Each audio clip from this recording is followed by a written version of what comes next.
Hello friends, ओम श्री गणेशाय नमः। जय माता दी। आप सभी का स्वागत है आपके अपनी यूट्यूब चैनल पर। आप सभी को नवरात्रि की हार्दिक शुभकामनाएं। आज हम नवरात्रि के छठे दिन पर दुर्गा सप्तशती पाठ के 9वें और 10वें अध्याय को प्रस्तुत करेंगे। फ्रेंड्स, वीडियो शुरू करने से पहले आपसे रिक्वेस्ट है, अगर आप हमारे चैनल पर नए हैं और आपने अभी तक चैनल को सब्सक्राइब नहीं किया है तो प्लीज़ सब्सक्राइब कीजिएगा चैनल को। साथ ही प्रेस कीजिएगा बेल आइकन को, जिससे नए वीडियो से रिलेटेड नोटिफिकेशन आपको तुरंत प्राप्त हो सके। और वीडियो पसंद आने पर वीडियो को लाइक और शेयर जरूर कीजिएगा, ताकि सभी भक्तों को इस वीडियो का लाभ प्राप्त हो सके। और कमेंट बॉक्स में जय माता दी जरूर लिखिएगा। या देवी सर्वभूतेषु शक्ति रूपेण संस्थिता नमस्तस्यै नमस्तस्यै नमस्तस्यै नमो नमः। नवा अध्याय प्रारंभ। निशुंभ का वध। राजा ने कहा, हे ऋषिराज, आपने रक्त बीज के वध से संबंध रखने वाला वृतांत मुझे सुनाया। अब मैं रक्त बीज के मरने के पश्चात क्रोध में भरे हुए शुंभ व निशुंभ ने जो कर्म किया वह सुनना चाहता हूँ। महर्षि मेधा ने कहा, रक्त बीज के मारे जाने पर शुंभ और निशुंभ को बड़ा क्रोध आया और अपनी बहुत बड़ी सेना का इस प्रकार सर्वनाश होते देखकर निशुंभ देवी पर आक्रमण करने के लिए दौड़ा। उसके साथ बहुत से बड़े बड़े असुर देवी को मारने के वास्ते दौड़े और महापराक्रमी शुंभ अपनी सेना सहित चंडिका को मारने के लिए बढ़ा। फिर शुंभ और निशुंभ का देवी से घोर युद्ध होने लगा और वह दोनों असुर इस प्रकार देवी पर बाण फेंकने लगे जैसे मेघों से वर्षा हो रही हो। उन दोनों के चलाए हुए बाणों को देवी ने अपने बाणों से काट डाला और अपनी शस्त्रों की वर्षा से उन दैत्यों को चोट पहुंचाई। निशुंभ ने तीक्ष्ण तलवार और चमकती हुई डाल लेकर देवी के सिंह पर आक्रमण किया। अपनी वाहन को चोट पहुंची देखकर देवी ने अपने शूरप्र नामक बाण से निशुंभ की तलवार व डाल दोनों को ही काट डाला। तलवार और डाल कट जाने पर निशुंभ ने देवी पर शक्ति से प्रहार किया। देवी ने अपने चक्र से उसके 2 टुकड़े कर दिए। फिर क्या था, दैत्य मारे क्रोध की जल भुन गया और उसने देवी को मारने के लिए उसकी ओर शूल फेंका, किंतु देवी ने अपने मुक्के से उसको चूर चूर कर डाला। फिर उसने देवी पर गदा से प्रहार किया। देवी ने त्रिशूल से गदा को भस्म कर डाला।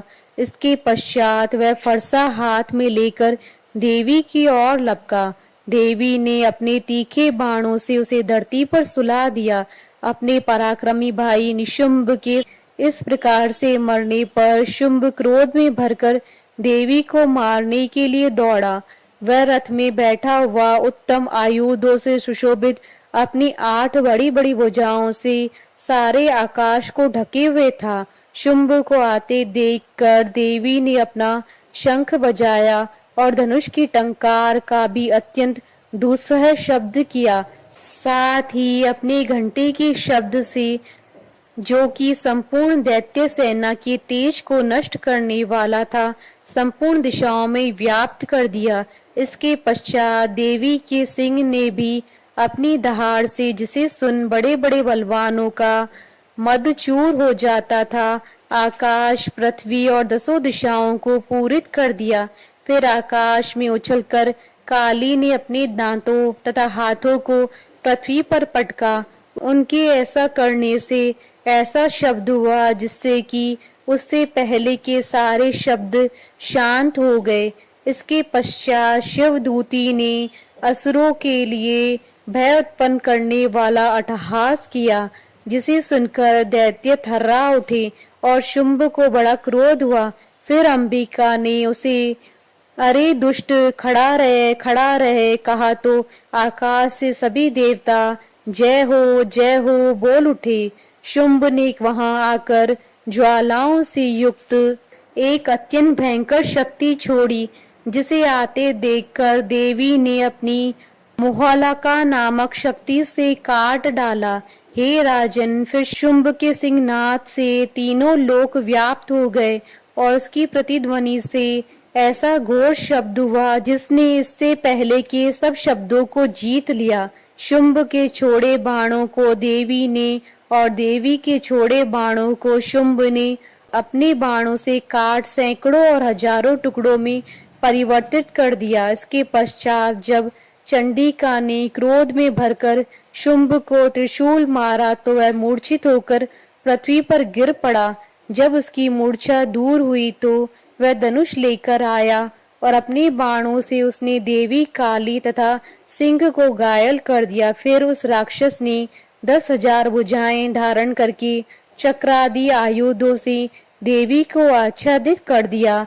तब भगवती दुर्गा ने कुपित होकर अपने बाणों से उन चक्रों तथा बाणों को काट डाला। यह देखकर निशुंभ हाथ में गदा लेकर चंडिका को मारने के लिए दौड़ा। उसके आते ही देवी ने तीक्ष्ण धार वाले खड़ग से उसकी गदा को काट डाला। उसने फिर त्रिशूल हाथ में ले लिया। देवताओं को दुखी करने वाले निशुंभ को त्रिशूल हाथ में लिए वे आता देखकर चंडिका ने अपनी शूल से उसकी छाती पर प्रहार किया और उसकी छाती को चीर डाला। शूल विदीर्ण हो जाने पर उसकी छाती में से एक उस जैसा ही महापराक्रमी दैत्य ठहर जा कहता हुआ निकला। उसको देखकर देवी ने बड़े जोर से ठाका लगाया। अभी वह निकलने भी न पाया था कि उसका सिर अपनी तलवार से काट डाला। सिर के कटने के साथ ही वह पृथ्वी पर गिर पड़ा। तदंतर सिंह दहाड़ दहाड़ कर असुरों का भक्षण करने लगा और काली शिवदूती भी राक्षसों का रक्त पीने लगी। कौमारी की शक्ति से कितने ही महादैत्य नष्ट हो गए। ब्रह्मा जी के कमंडल के जल से कितने ही असुर समाप्त हो गए। कई दैत्य माहेश्वरी के त्रिशूल से विदीर्ण होकर पृथ्वी पर गिर पड़े और वराही के प्रहारों से छिन्न भिन्न होकर धराशायी हो गए। वैष्णवी ने भी अपने चक्र से बड़े बड़े महापराक्रमियों का कचुम्बर निकाल कर उन्हें यमलोक भेज दिया और ऐन्द्री से कितने ही महाबली राक्षस टुकड़े टुकड़े हो गए। कई दैत्य मारे गए, कई भाग गए। कितने ही काली शिवदूती और सिंह ने भक्षण कर लिए। इति श्री दुर्गा सप्तशती पाठ का 9वां अध्याय संपूर्ण हुआ। 10वां अध्याय प्रारंभ। शुंभ का वध। महर्षि मेधा ने कहा, हे राजन, अपने प्यारे भाई को मरा हुआ तथा सेना को नष्ट हुई देखकर क्रोध में भरकर दैत्यराज शुंभ कहने लगा, दुष्ट दुर्गे, तू अहंकार से गर्व मत कर, क्योंकि तू दूसरों के बल पर लड़ रही है। देवी ने कहा, हे दुष्ट, देख मैं तो अकेली हूँ। इस संसार में मेरे सिवा दूसरा कौन है? यह सब मेरी शक्तियां हैं। देख, यह सबकी सब मुझ में ही प्रविष्ट हो रही हैं। इसके पश्चात ब्राह्मणी आदि सब देवियां उस देवी के शरीर में लीन हो गई और देवी अकेली रह गईं। तब देवी ने कहा, मैं अपनी ऐश्वर्य शक्ति से अनेकों रूपों में यहाँ उपस्थित हुई थी। उन सब रूपों को मैंने समेट लिया। अब अकेली ही यहाँ खड़ी हूँ, तुम भी यहीं ठहरो। महर्षि मेधा ने कहा। तब देवताओं तथा राक्षसों के देखते देखते देवी तथा शुंभ में भयंकर युद्ध होने लगा। अंबिका देवी ने सैकड़ों अस्त्र शस्त्र छोड़े। दैत्यराज ने भी भयंकर अस्त्रों का प्रहार आरंभ कर दिया। देवी के छोड़े वे सैकड़ों अस्त्रों को दैत्यों ने अपने अस्त्रों से काट डाला। इसी प्रकार शुंभ ने जो अस्त्र छोड़े उनको देवी ने अपनी भयंकर हुंकार के द्वारा ही काट डाला। दैत्य ने जब सैकड़ों बाण छोड़कर देवी को ढक दिया तो क्रोध में भरकर देवी ने अपने बाणों से उसका धनुष नष्ट कर दिया। धनुष कट जाने पर दैत्येंद्र ने शक्ति चलाई, लेकिन देवी ने उसे भी काट कर फेंक दिया। फिर दैत्येंद्र चमकती हुई डाल लेकर देवी की ओर दौड़ा, किंतु जब वह देवी के समीप पहुंचा तो देवी ने अपने तीक्ष्ण बाणों से उसकी चमकने वाली डाल को भी काट डाला। फिर दैत्येंद्र का घोड़ा मर गया, रथ टूट गया, सारथी मारा गया। तब वह भयंकर मुग्दर लेकर देवी पर आक्रमण करने के लिए चला, किंतु देवी ने अपने तीक्ष्ण बाणों से उसके मुग्दर को भी काट दिया। इस प्रकार दैत्य ने क्रोध में भरकर देवी की छाती में बड़े जोर से एक मुक्का मारा। दैत्य ने जब देवी को मुक्का मारा तो देवी ने भी उसकी छाती में जोर से एक थप्पड़ मारा। थप्पड़ खाकर पहले तो दैत्य पृथ्वी पर गिर पड़ा, किंतु तुरंत ही वह उठ खड़ा हुआ। फिर वह देवी को पकड़कर आकाश की ओर उछला और वहां जाकर दोनों में युद्ध होने लगा। वह युद्ध ऋषियों और देवताओं को आश्चर्य में डालने वाला था। देवी आकाश में दैत्य के साथ बहुत देर तक युद्ध करती रही। फिर देवी ने उसे आकाश में घुमाकर पृथ्वी पर गिरा दिया। दुष्टात्मा दैत्य पुनः उठकर देवी को मारने के लिए दौड़ा। तब उसको अपनी ओर आता हुआ देखकर देवी ने उसकी छाती विदीर्ण करके उसको पृथ्वी पर पटक दिया। देवी के त्रिशूल से घायल होने पर उस दैत्य के प्राण पखेरु उड़ गए और उसके मरने पर समुद्र, द्वीप, पर्वत और पृथ्वी सब कांपने लग गए। तदंतर उस दुष्टात्मा के मरने से संपूर्ण जगत प्रसन्न व स्वस्थ हो गया तथा आकाश निर्मल हो गया। पहले जो उत्पात सूचक मेघ और उल्कापात होते थे वह सब शांत हो गए। उसके मर जाने पर नदियां अपने ठीक मार्ग से बहने लगी। संपूर्ण देवताओं का हृदय हर्ष से भर गया और गंधर्वियां सुंदर गान गाने लगी।